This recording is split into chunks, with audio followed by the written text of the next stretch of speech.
চটপট বাঙালি রান্নাঘরের তরফ থেকে আপনাদের স্বাগতম।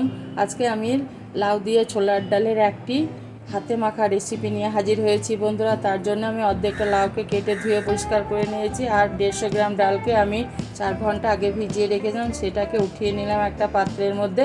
এবার আমি এখানে দিয়ে দিলাম একটা তেজপাতাকে ফাটিয়ে, আর 2 চামচ আদা রসুন বাটা, আর স্বাদ মতো হলুদের গুঁড়ো, আর দিয়ে দিলাম পরিমাণ মতো লঙ্কার গুঁড়ো, হাফ চামচ জিরে গুঁড়ো, আর হাফ চামচ ধনে গুঁড়ো।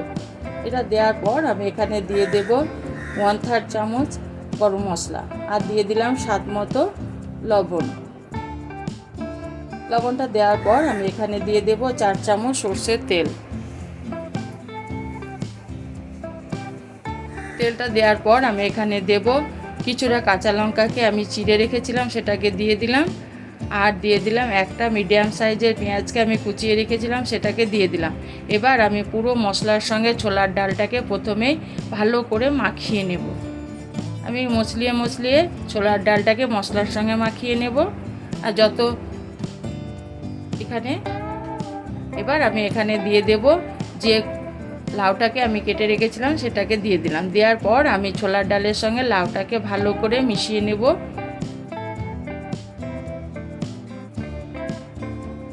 মশলার সঙ্গে আমার ছোলার ডাল লাউ ভালো করে মেশানো হয়ে গেছে বন্ধুরা। এবার আমি এটাকে সরিয়ে দিয়ে আমি এবার একটা প্রেসার কুকারের মধ্যে এটাকে আমি রাখবো।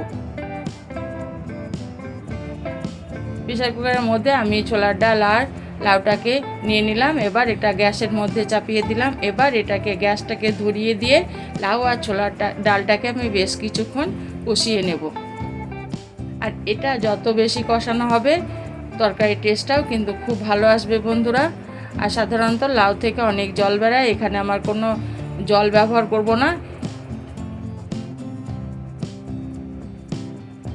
একটু টাইম ধরে এটাকে একটু কষিয়ে নেব।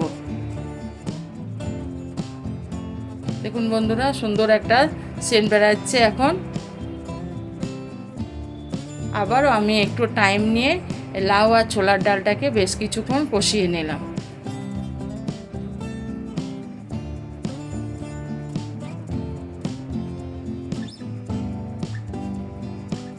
আমার ছোলার ডাল আর লাউ কষানো হয়ে গেছে। এবার যে আমি পাত্রের মধ্যে ছোলার ডাল আর লাউটাকে মেখে নিয়েছিলাম, সেই পাত্রটাকে আমি অল্প একটু ধুয়ে নিলাম। ধুয়ে আমি হাফ কাপ মতো জল অ্যাড করলাম। এবার এটাকে আমি প্রেসার কুকারে 3টে সিটি দিয়ে নিয়ে এলাম। সিটি গ্যাসটা বেরিয়ে যাওয়ার পর বন্ধুরা আমি খুলে দেখাচ্ছি, সুন্দর লাউটা সেদ্ধ হয়ে গেছে। দেখুন বন্ধুরা, লাউ আর ছোলার ডাল সেদ্ধ হয়ে গেছে। 3-4টে সিটি দিলে যথেষ্ট। সুন্দরভাবে সেদ্ধ হয়ে গেছে। এবার এটাকে আমি সরিয়ে রাখবো গ্যাসের মধ্যে। আবারও আমি একটা প্যান বসিয়ে দিয়েছি, আর প্যানের মধ্যে আমি কিছুটা সর্ষের তেল দিয়ে নিলাম বন্ধুরা, আর গ্যাসটা আমি একটু বাড়িয়ে দিলাম।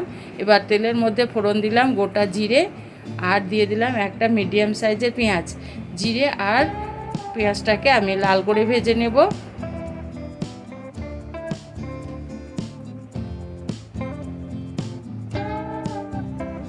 পেঁয়াজটাকে আমি বাদামি কালার করে ভাজবো, কারণ পেঁয়াজ একটু লাল করে বা বাদামি কালার করে ভাজলে তরকারির সেন্ট খুব ভালো হয় বন্ধুরা। পেঁয়াজটা আমার লাল করে ভাজা হয়ে গেছে। এবার আমি যে ছোলার ডাল আর লাউটাকে আমি সিটি দিয়ে রেখেছিলাম, সেটাকে ঢেলে দিলাম। এবার আমি ফোড়নের সঙ্গে তরকারিটাকে ভালো করে মিশিয়ে নেব। সুন্দর একটা টেস্টি রেসিপি বন্ধুরা, খেতে অসাধারণ লাগে।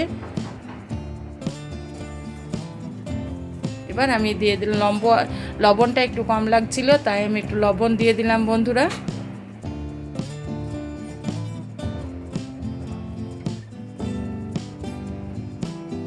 এবার আমি এখানে দিয়ে দেবো আবারও একটু গরম মশলা দিয়ে দেব। গরম মশলাটা দেওয়ার পর আমি মশলার সঙ্গে গরম মশলাটাকে মিশিয়ে নিলাম বন্ধুরা। এবার আমি এখানে দেব 1 চামচ ঘি। ছোলার ডাল লাউয়ের মধ্যে যদি 1 চামচ ঘি দেওয়া হয়, টেস্টটা অসাধারণ হয় বন্ধুরা। ঘিটা দেওয়ার পর আবারও আমি মিনিট 2 রান্না করে নেব। আর গ্যাসটাকে বন্ধুরা আমি একবারে কমিয়ে দিয়েছি। আমার ছোলার ডাল আর লাউয়ের রেসিপিটি রেডি হয়ে গেছে বন্ধুরা। এবার এটাকে আমি ঢাকা দিয়ে কিছুক্ষণের জন্য রাখবো, তারপরে পরিবেশন করব।